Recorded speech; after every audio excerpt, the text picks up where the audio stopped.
This is the Marketing Minute with Eric Rhodes, author of the #1 Amazon bestseller, Make More Money Selling Your Art, Proven Techniques to Turn Your Passion into Profit. All right. Well, I think it's quite simple, and we've talked about this before. You've got a book out. I think it's been in print since 2018, and you've talked about updating it because, and the technology has changed dramatically even since then. So the way of reaching an audience who would be interested in buying your work, there are so many more avenues to do that now than even back then. So, but it is, I think you do cover a lot of the very basic fundamentals, which I think anyone who is painting and would like to sell their work really needs to read that. And so it sounds like an ad for your book. I don't Thank you for that. There's good news. There's good news and bad news. Which do you want first? Yeah. Well, no, it's good because the one thing that you stress in the earlier chapters is sort of an intentionality about what it is that you're doing, and cultivating the discipline to do it. So, for example, write down what you want, what your objectives are with your artwork. What would you like to try to accomplish? What are you going to set as a goal for accomplishing that? I think are incredibly worthwhile because so few of us do that. Well, you mentioned, the book. The book is out of print, but a new book is being released, and Okay. I will be. I wrote 500 new pages, and I rewrote every page of that book, and updated it and modernized it. Excellent. And the one thing, though, that you mentioned, and I think this is really important distinction, Paul, is that, and you know this because you're in advertising, and that is that the typical artist wants to start with tactics without having a strategy. Exactly. Right. So what that means then is that on Fridays. No, on Fridays I do feedback on my art school live show. On Mondays I do Marketing Mondays, and almost every week there's a question like, which should I pick, Facebook or TikTok? And it's like maybe none of those matter. Right. And because you're putting the cart before the horse, right? So can you talk about that a little bit? Yeah. And the thing about social media too, which unless you're buying clicks on social media, is that if you try to grow it organically, the deck is stacked against you. With Facebook, Instagram, LinkedIn, and so forth, you're not reaching that many people if you go the organic route, which most of us do. They are designed, all the platforms now are truly designed to generate advertising revenue. So if you're not putting money into those social media platforms, then don't expect a tremendous amount of results realistically. Now Quite frankly, I mean, I spend a fortune on social media advertising. I know you do. And it's really hard to get that money back today, Right. Because attention spans have changed. The other thing is I spend a lot of money on search, SEO and search, and search is now dead. Google's biggest problem is AI because, now instead of Googling something, we go to our AI and we ask him to, I wanted to find a certain type of masseuse that I read about on social media. And so Right. I went into AI and I said, explain this type of massage to me, and then tell me 5 providers within 20 minutes of me. Right. And so I didn't go to Google for that. I went to Grok for that. Well, when you were before you went to China, remember when we were at the Fall Color Week? No, it wasn't Fall Color Week. It was we were in the Adirondacks at the Invitational, and we were trying to figure out how to secure a videographer for you on your trip because of whatever happened. I just went on AI and I asked ChatGPT, the question, and within 10 seconds I had several options for you. So I mean, it's amazing. AI is changing everything as we speak, and it will change even more each day as we go along. So yeah, with regard to SEO, yeah, it will change a lot of those metrics for sure. Well, I But think that, one thing that people believe is that, and you know this as well as anybody because you've preached this to your clients, everybody gets seduced by big numbers, right, I want to go viral and I want to have 10 million views. Well, we all want that, but the reality is if you want to sell 30 paintings in a year, you only need one person. You just got to find one person to buy 30 paintings, or you got to buy two people to buy 15, or 15 people to buy 30 paintings. right, And so it's not really about the numbers, it's about the match, right? Are you finding the audience that you really need to match with, right? So if that's where strategy comes in so importantly, because if you understand who you're talking to, then that's going to define where you're going to talk to them.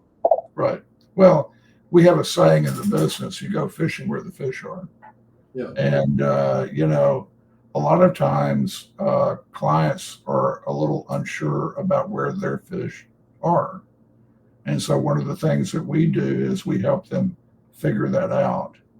And we do that a lot through research. And we do that a lot through just being in the business, and just doing it. But yeah, it's all part of strategy, and it's all part of being very intentional about what your plans are and so forth, and not expecting overnight success.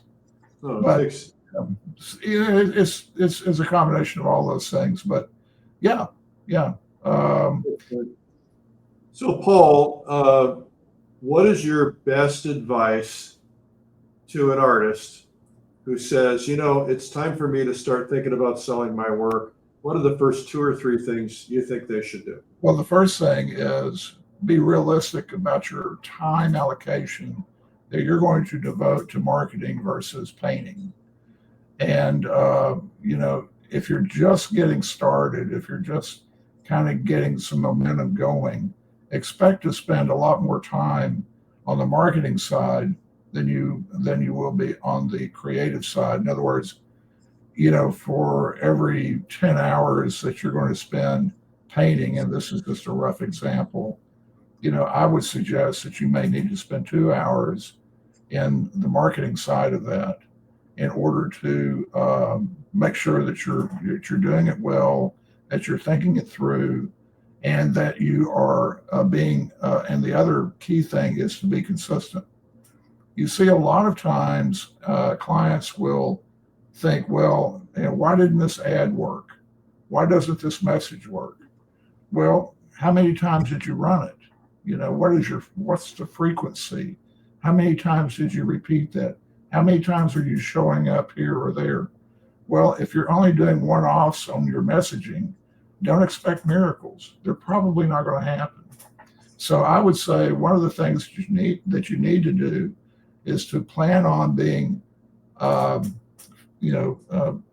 working with some degree of frequency and consistency. And the other thing too, and I'm learning this because this is an area that I really struggle with, because people tend to want to see a consistency in the style of painting. At least it's been my experience and my observation that you're doing. And if you're, kind of going off on this tangent or whatever, and bouncing all around and never settling on a particular look or approach or style, then that's not going to give your potential buyer any confidence that what they're buying and collecting is going to be consistent with what you're going to be doing next week or next month. And me, I love to explore. I love to learn different techniques, and I like to try different things. That doesn't help me a lot in the consistency department. But imagine buying any product, and if this product bears little resemblance to the next product from the same manufacturer or from the same person, it's going to be very confusing. That essentially is your brand. And the one thing that brands have in common is that they are a consistent brand. They're a consistent product, image, promise. And so I would say it's a combination of all those things. And those are things that you need to work on. As far as where to advertise or where to market yourselves or whatever, that comes from exploring, that comes from asking, that comes from observation, going to galleries, talking to folks, and getting a sense for who your target is, who your market is, and what artwork do they like, what style do they like, and what seems to be working in your market where you're going to be selling. So it's not easy. But I don't let that discourage you at all. Well, nothing is easy. This idea of frequency, a magazine comes in the mail, and magazines, by the way, still work pretty well, actually. But magazine comes in the mail, somebody flips through it, and they might see your ad, they might not. And then maybe they look at it another time, and they might see your ad, they might not. And then they comes in the mail again, and they go, oh, that's interesting. I wonder who that is. And they pay attention to it for a second, and then they keep going. Then the next time it comes in, it's like, oh, I like that artist. I think I'll have to, maybe someday I'd like to be interested in that artist. And then, next time it comes in, it's like, oh yeah, I was thinking about that artist. I think I need to buy something. And then next time it comes in, it's like, oh yeah, I remember that. I want to buy this artist. Let's pick up the phone. And then they forget. And then the next time the ad comes in, they go, oh yeah, I was going to call that artist. I mean, that's how people think. Yeah. And that's why, I'll watch television and I'll see a Nissan ad that I've seen 150,000 times before. And one day, all of a sudden it clicks and I go, oh, I didn't realize that about that car.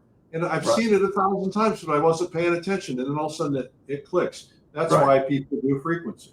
Right. Well, the frequency and again, the consistency of message and so forth is so important. Basically, what you're doing is you're training your audience. And they may not be in the market for what you have to offer today, but they may be, a month from now. So you got to catch them when they're ready. So when I teach marketing, I show an elevator, an escalator going up and down.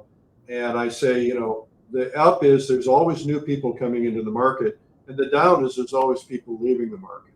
Right. And a typical gallery or artist will lose 10% in an average year because they're dying, they're sick, they're not buying paintings, they've downsized, all these different things. But there's always new people who could be coming in. But you have to be putting yourself out there and shopping for those, because if you lose 10% a year and you haven't advertised in 10 years, you've lost all of your audience. Right. And I had an artist come to me one time. He said, Eric, I don't understand. He said, I used to make a lot of money. I used to sell a lot of paintings. I was famous. I don't sell anything anymore. And I said, well, what did you used to do? And he said, well, I used to do all these ads. I used to do these shows. And I said, well, when was the last time you did those things? He said, 10 years. I said, yeah, you're invisible. Nobody knows who you are anymore. Exactly. The world changes very quickly. Yeah. So, well, Paul, thank you so much for being on and being a part of the Art Marketing Minute, but also being a part of the Plein Air podcast. It's been fun. I enjoy it. Thank you. Thank you, Eric.